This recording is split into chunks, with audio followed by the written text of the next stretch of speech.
प्रिय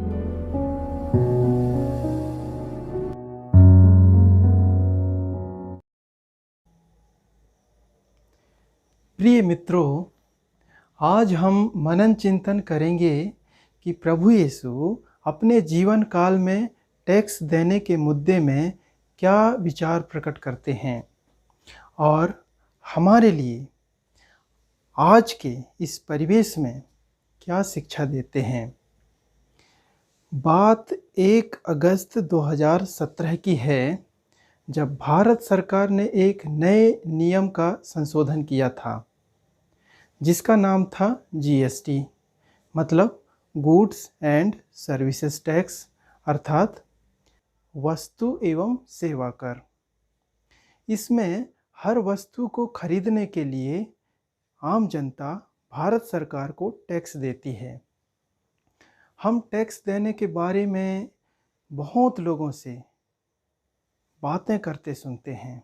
कुछ लोग इसका विरोध करते हैं और कुछ लोग टैक्स देने से बचना चाहते हैं और कुछ लोग इसे ईमानदारी से देते भी हैं।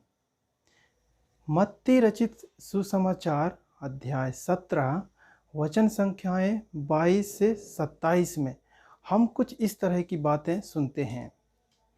प्रभु यीशु अपने शिष्यों के साथ कर चुकाने के विषय में बात करते हैं। यदि देखा जाए तो प्रभु यीशु के समय में भी यहूदी जाति में वस्तु कर प्रणाली की प्रथा थी। उस समय लोगों को 2 जगहों पर अनिवार्य रूप से कर देना पड़ता था। पहला यहूदी मंदिर के लिए कर और दूसरा रोमन साम्राज्य के लिए कर। तो आइए हम चर्चा करेंगे कि यीशु रोमन साम्राज्य को कर दिए या नहीं। मत्ती के सुसमाचार अध्याय 22 वचन संख्याएं 15 से 22 में हम पढ़ते हैं कि प्रभु यीशु लोगों से एक सिक्का मांगते हैं और उसे लोगों को दिखाते हैं। फिर बड़ी ही नीतिपूर्णता के साथ कर चुकाने के विषय में अपना फैसला जाहिर करते हैं। प्रभु यीशु कहते हैं कि आप इसमें किसका चेहरा और लेख देखते हैं? लोगों ने उत्तर दिया, कैसर का। इस पर प्रभु यीशु ने उनसे कहा, जो कैसर का है उसे कैसर को दे दो और जो ईश्वर का है ईश्वर को। इस प्रकार प्रभु यीशु रोमन सरकार को कर देते हैं। ना तो वे इसका विरोध करते हैं और ना ही कर देने से इनकार करते हैं। अब हम चर्चा करेंगे कि प्रभु यीशु क्या यहूदी मंदिर के लिए कर दिए? जूलियस सीजर के एक आदेश के बाद पूरे रोमन साम्राज्य के सभी यहूदियों को यरूशलेम के मंदिर के रखरखाव के लिए यहूदी मंदिर के लिए कर का भुगतान करना आवश्यक था। परंतु प्रिय मित्रों, हम रोमन साम्राज्य के पहले भी पुराने विधान में यरूशलेम मंदिर के लिए कर भुगतान करने के बारे में सुनते हैं। नहम्याह के ग्रंथ अध्याय 10 वचन संख्या 33 में लोग ईश्वर के मंदिर के लिए 1/3 कर अर्थात 1/3 सैकल कर देने की प्रतिज्ञा करते हैं। निर्गमन ग्रंथ अध्याय 30 वचन संख्याएं 11 से 16 में लिखा है कि प्रभु ने मूसा से कहा, हर एक व्यक्ति प्रभु के लिए रक्षा शुल्क चुकाए, जिससे जनगणना करने के समय उन पर कोई विपत्ति ना आ पड़े। इस्राएलियों से यह रक्षा शुल्क ले लो और दर्शन कक्ष के लिए इसका उपयोग करो। यह रक्षा शुल्क प्रभु को इस्राएलियों का स्मरण दिलाता रहेगा। मत्ती रचित सुसमाचार अध्याय 17 वचन संख्याएं 24 से 27 में हम पाते हैं कि प्रभु यीशु भी एक यहूदी थे और यहूदी होने के नाते वे यरूशलेम के मंदिर के लिए कर चुकाते हैं। प्रभु यीशु सीमोन से पूछते हैं कि दुनिया के राजा किन लोगों से कर लेते हैं, अपने ही पुत्रों से या परायों से? तब पेतरुस उत्तर देता है, परायों से।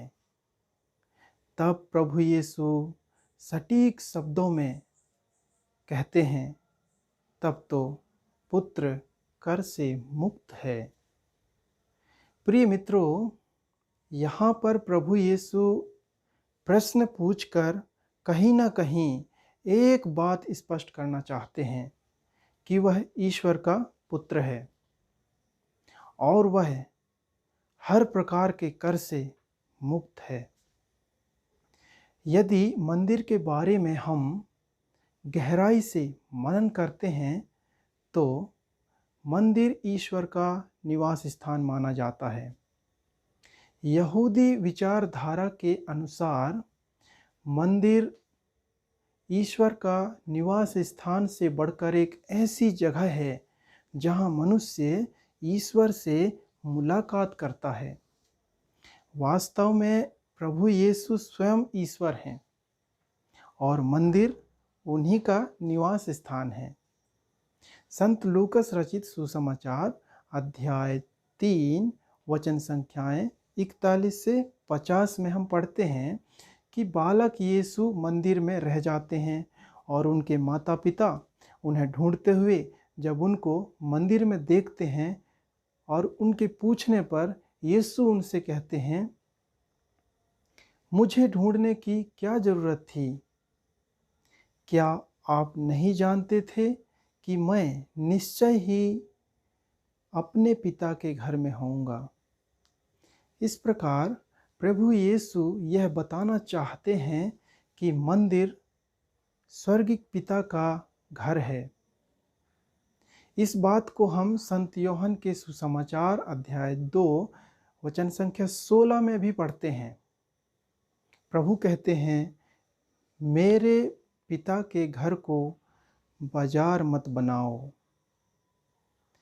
इन घटनाओं से यह स्पष्ट होता है कि प्रभु यीशु को मंदिर का कर देने की कोई ज़रूरत नहीं है। मित्रों, अब यह सवाल आता है कि प्रभु यीशु को कर देना चाहिए या नहीं, जबकि वे स्वयं ईश्वर हैं, मंदिर उन्हीं का निवास स्थान है। तो फिर यीशु को कर देना चाहिए या नहीं?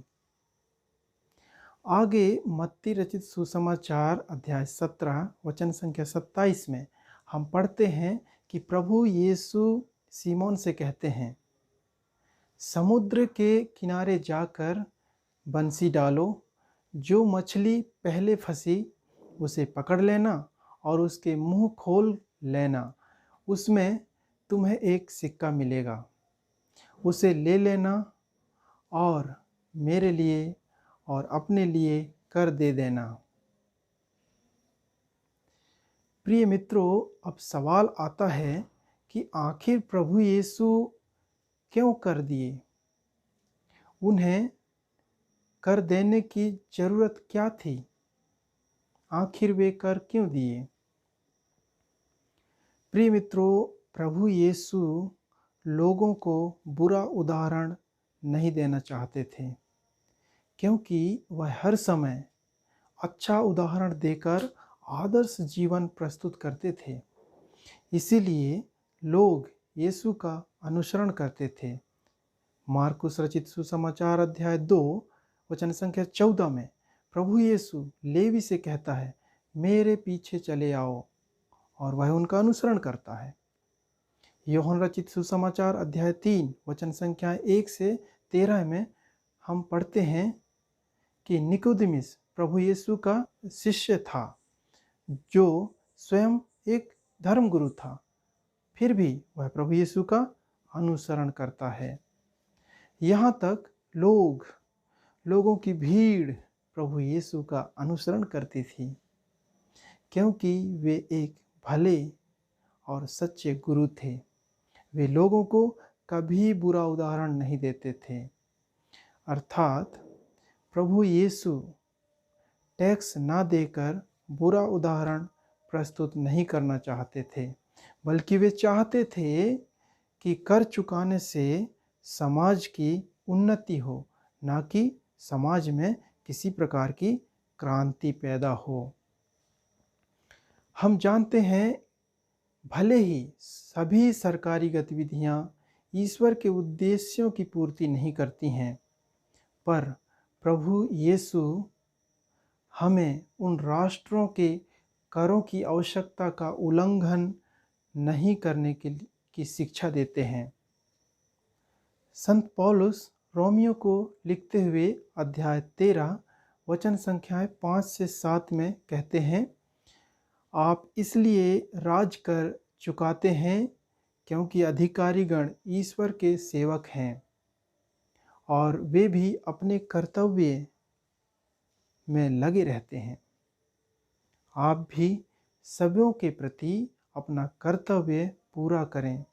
जिसे राज कर देना चाहिए उसे राज कर दिया करें, जिसे चुंगी देना चाहिए उसे चुंगी दिया करें। हम टैक्स देने या कर चुकाने के मामले में यह न सोचें कि इस बुरे समाज में हमारा कुछ नहीं हो सकता अथवा सब कुछ चलता है, बल्कि यह सोचें कि बुरे समाज में भी हम ज्योति बनकर जी सकते हैं। मत्ती 5:16 में वचन कहता है, इसी प्रकार तुम्हारी ज्योति मनुष्यों के सामने चमकती रहे, जिससे वे तुम्हारे भले कामों को देखकर तुम्हारे स्वर्गिक पिता की महिमा करें। वही स्वर्गिक पिता जो अपार शक्तिशाली है, सर्वसंपन्न है, जो हर चीज़ों को देकर कभी भी कुछ भी किसी भी प्रकार के कर वापस लेने की आशा नहीं रखता है। तो हम उस एकमात्र ईश्वर को हमेशा याद रखें और उसके प्रिय पुत्र यीशु मसीह का अनुसरण करते हुए अच्छे नागरिक की तरह जीवन यापन करें।